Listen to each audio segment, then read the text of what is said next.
Gusto kita. Mahal kita. Yun yung punto nung huling tula. Bakit ngayon mo lang sinabi sa akin? Ako si Fidel, the composer, musikero. May speech defect ako.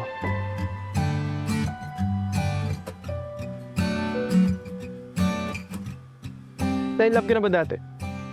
Oo naman. Di try mo dun humugot. Napadaan ako sa dating tambayan.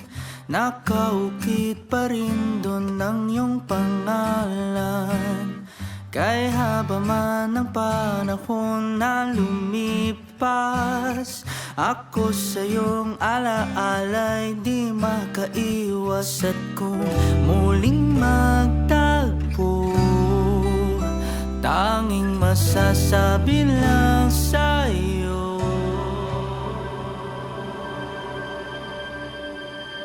kumusta na?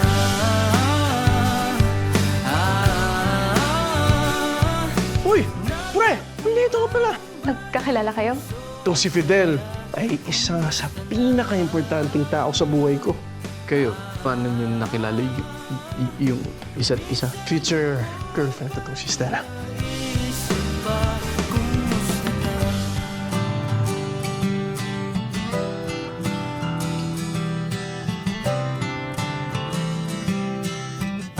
Ito si Miss Stella. Gusto daw niyang kunin itong ating baleganaka. Yun lang ba?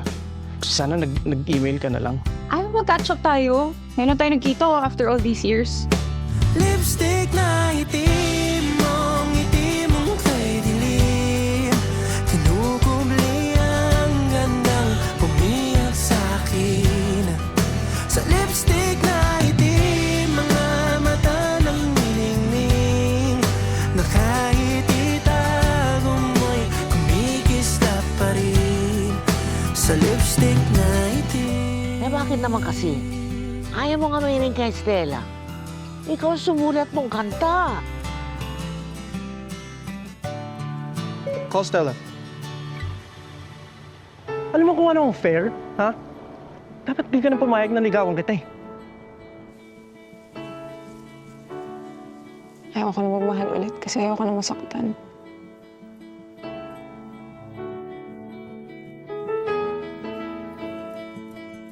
My mind, my heart, my body, and my soul.